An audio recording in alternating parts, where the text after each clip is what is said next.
Hi, my name's Kyriakos. I'm the Secretary here at the Cyprus community of New South Wales. I joined the club in order to help facilitate some growth, to bring back all the youth back into our club that's been missing for many, many years. I joined now as opposed to years. I was asked years ago to join in an active role. However, I think the time is critical now. We are at a time where we do need change, and it needs to be change where it may seem to be a bit drastic. However, it is now, the time is now for change. There is a massive demand for youth, especially in the wider Greek community, to come to a place where our kids can come and meet. Just as we did when we were younger, there is nothing really left anymore in New South Wales. A lot of the Greek clubs are closing down, and I think the Cyprus Club here is prime and ready to go.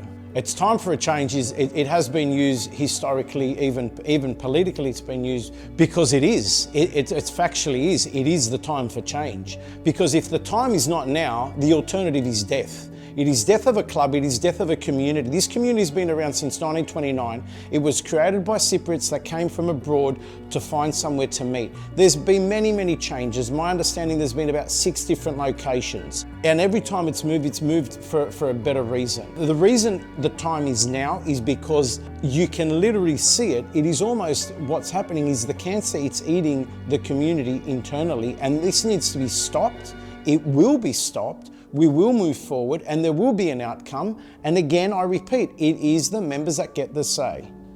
So the reason for the change is, so now the Cyprus Club, if you have a look at the logo, we've adopted the one olive branch because we are one. Cyprus is one, Cyprus will always be one. It will never ever be a 2 states. So it will never be 2 states. It is always one and will remain one. That is one reason. The other reason is the olive branch is telling the members we've laid it down and pointing forward. Is telling everyone, lay down our differences. There is a bigger prize here, and this is Cyprus. The olive branch also represents, just as the kangaroo represents Australia, just as the Olympic rings represent Greece, the olive branch represents Cyprus. So we've laid it down, pointing forward to tell everyone, let's all move on, lay down our differences. And then we've put it's since a community in 1929, and then in the word Cyprus, we've coloured the U and the S, like the community, because it's a community about all of us. Surviving in the current structure of the building itself needs a lot of work, and it's simply, you can't renovate this existing building. So all the options on the table must include a club on location in some form. Some people have come with a bigger club than others, but it depends. Again, it's the members that decide. Do they want a club that's X amount or whatever it may be, with this much money or whatever it may be? There will always be a club here. That's part of the deal. I'm pretty sure even it's a council requirement from the local government that we maintain a club here, but putting that aside, it is important that we maintain a presence here. Ideally, it would be great to be able to do it ourselves and build a big club, but it's a big piece of property. Now, how we work on that, I'm not sure. Again, it's the members. They get to have the final say. Sitting in the members' chair, it's highly emotional, and I understand that. It's highly emotional for a lot of the members, because for them, change is difficult. But we know if there is no change, it's certain death. It's the same thing. If I was to sit in this chair for the next 60 years, if I was lucky to survive, there's certain death in me just sitting here. We need to keep moving. We need to keep growing.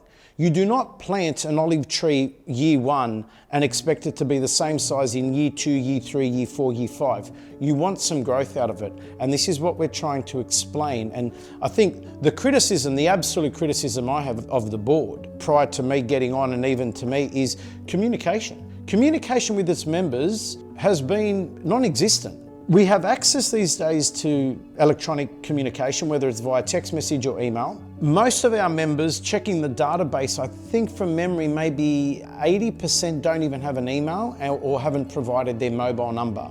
Our membership base, over 82% is over the age of 65. 83% of the members do not earn an income in their own right. I mean, they're either pensioners, stay-home wives or husbands, or retired. So they're not necessarily earning an income. Now, in any society, as we know, you need the younger ones to come on board My personal vision is that I want this club to be that well known internationally that they talk about us in America, they talk about us, the Cypriots, the Cypriots in America talk about us, the Cypriots in England talk about us, and the Cypriots in Cyprus talk about us. I want them to look and say, look what they have done in Sydney, look what the Cypriots, and be the benchmark of a community-based club.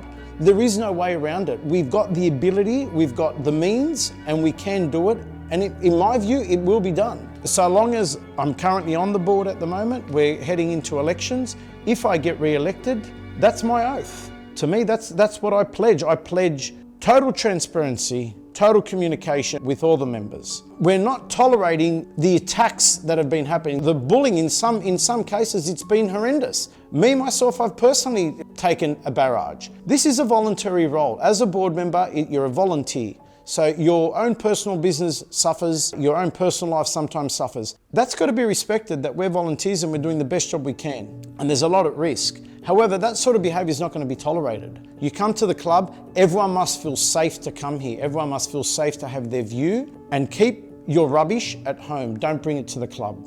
This is a place where everyone should feel safe and everyone should feel welcome. The numbers of youth should be the opposite. We should have an 80% youth with a 20% over the age of 65. That's how high we need to get these numbers for the youth to come back in. My closing remark would be I have total faith that this will happen. We will have a club that will be the benchmark, not just in Australia, internationally. I think the moment I hear, look what the Cypriots have done in Sydney, and you hear that coming from abroad, America, the UK, Canada, Cyprus, when you have that recognition, that to me is now, you know, you've made it in terms of creating a community. Hasn't forgotten my idol, my late grandfather.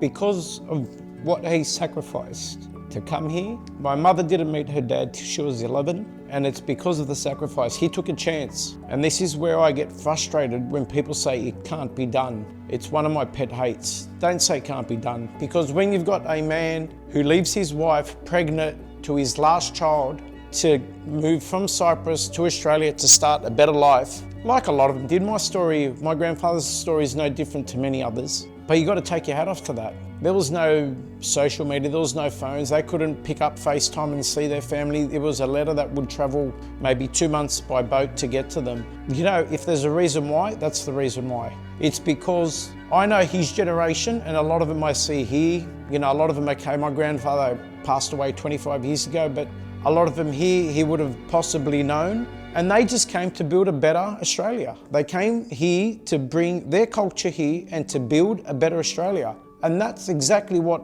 I wish to achieve here in this club, is to build a better Australia within this club and to maintain the culture, because we got so much to give. We are just not about halloumi.